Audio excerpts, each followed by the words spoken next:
கச்சதீவை மாத்திரமல்ல, யாழ்ப்பாணத்தையும் தமிழகத்தோடு இணைத்து விடுங்கள், தமிழக மக்கள் பார்த்து கொள்வார்கள் என்ற கருத்து முன்வைக்கப்பட்டிருக்கிறது.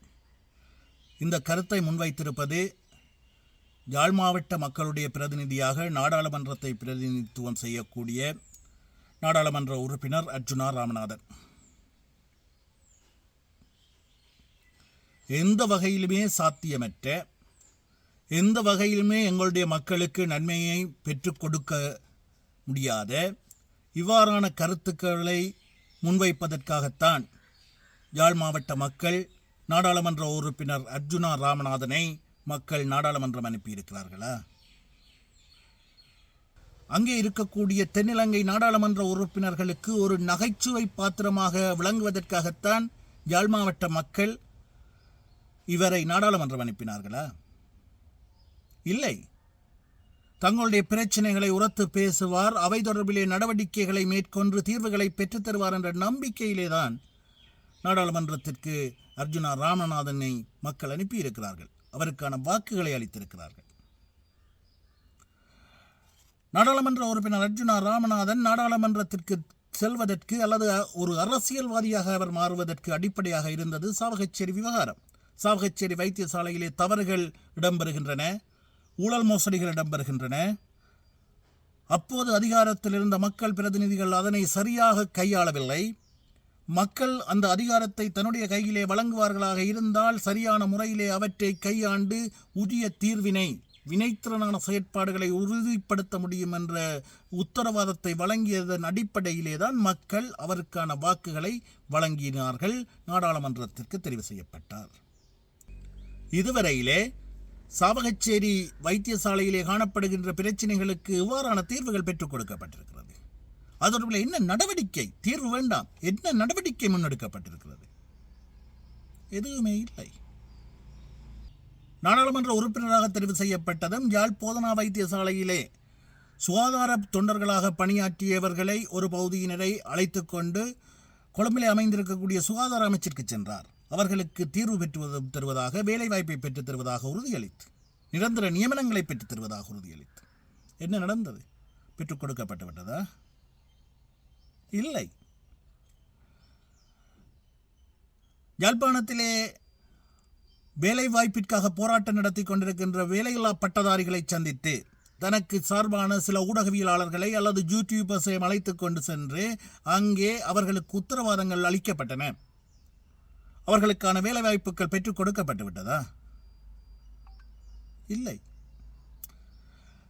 நாடாளுமன்ற உறுப்பினராக தெரிவு செய்யப்பட்டு ஒரு சில நாட்களிலே கடற்தொழிலாளர் சமாசங்களின் பிரதிநிதிகளை சந்தித்து யாழ் மாவட்டத்திலே கடற்தொழிலாளர்கள் எதிர்கொள்ளுகின்ற அத்தனை பிரச்சனைகளுக்கு 3 மாதங்களுக்குள் தீர்வு பெற்றுத் தரப்படும் என்று உறுதியளிக்கப்பட்டது.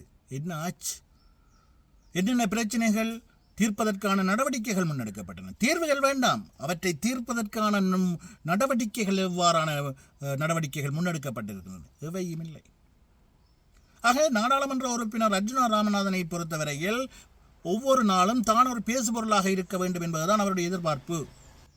ஊடகங்களிலே பரபரப்பு செய்தியாக அமைய வேண்டும், சமூக ஊடகங்களிலே பேசுபொருளாக இருக்க வேண்டும், அதனை அடிப்படையாக கொண்டு தன்னுடைய செயற்பாடுகளை முன்னகர்த்த வேண்டும், தன்னுடைய எதிர்பார்ப்புகளை நிறைவேற்றிக் கொள்ள வேண்டும் என்பதுதான் நாடாளுமன்ற உறுப்பினர் ராமநாதன் அர்ஜுனாவினுடைய எதிர்பார்ப்பாக இருக்கின்றது. அந்த அடிப்படையிலே தான் யாழ்ப்பாணத்தை பிரித்து தமிழகத்தோடு இணைத்து விடுங்கள் என்று ஒரு கதையை நேற்றைய தினம் நாடாளுமன்றத்திலே பதிவு செய்திருக்கிறார்.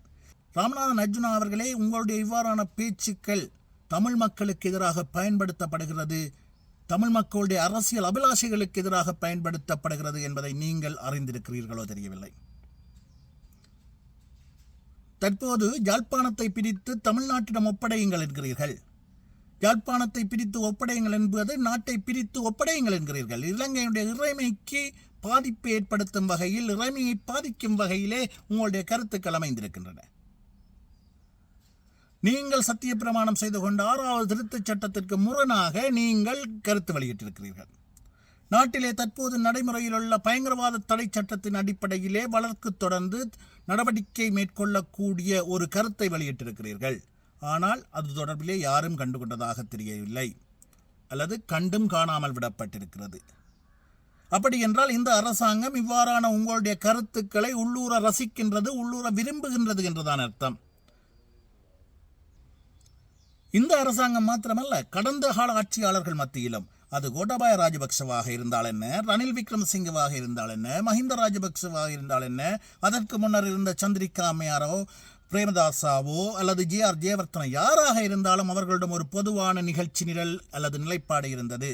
அதாவது தமிழ் மக்களுடைய அபிலாஷைகளை நிறைவேற்றாமல் இழுத்தடிப்பதை நியாயப்படுத்தும் வகையில் தமிழ் மக்கள் மத்தியிலிருந்து யாராவது கருத்துக்களை முன்வைப்பார்களாக இருந்தால் அவ்வாறானவர்களை உற்சாகப்படுத்துவது, அவர்கள் வெளியிடுகின்ற கருத்துக்கள் இலங்கையினுடைய இறைமையை பாதிக்கும் வகையில் அமைந்தாலும், இலங்கையினுடைய சட்ட வரைமுறைகளை மீறும் வகையில் அமைந்தாலும் கண்டுகொள்ளாமல் இருப்பது என்பது ஒரு பொதுவான நிகழ்ச்சி நிரல்.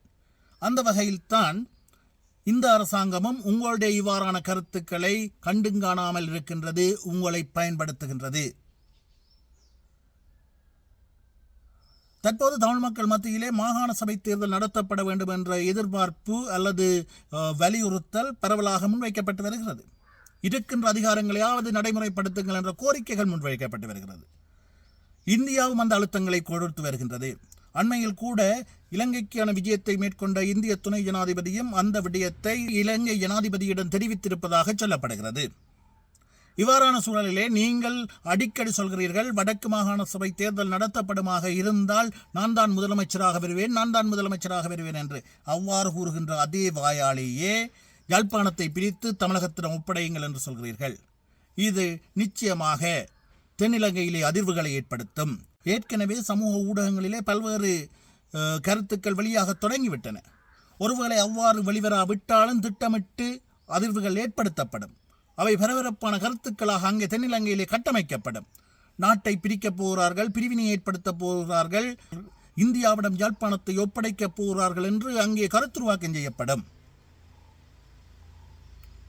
அவ்வாறு தென்னிலங்கையிலே உருவாகின்ற கருத்துருவாக்கம் என்பது ஆளும் தரப்பை பொறுத்தவரையில் தற்போது நாட்டிலே மாகாண சபை தேர்தலை நடத்துவதற்கு உரிய சூழல் காணப்படவில்லை என்று இலகுவாக காலத்தை இழுத்தடிக்க போதுமானதாக இருக்கும். இதுதான் யதார்த்தம்.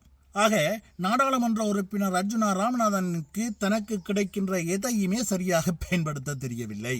தனக்கு கிடைத்த துப்பாக்கியையும் சரியாக பயன்படுத்த தெரியவில்லை. தனக்கு கிடைத்த நாடாளுமன்ற உறுப்பினர் பதவியையும் வாக்களித்த மக்களுக்கு நன்மை கிடைக்கும் வகையில் பயன்படுத்த தெரியவில்லை. பாவம் மக்கள், உப்பு தின்றால் தண்ணி குடித்துத்தான் ஆக வேண்டும். தவறான தெரிவை செய்தவர்கள் அதற்கான பலனை அனுபவித்துத்தானே ஆக வேண்டும். நன்றி.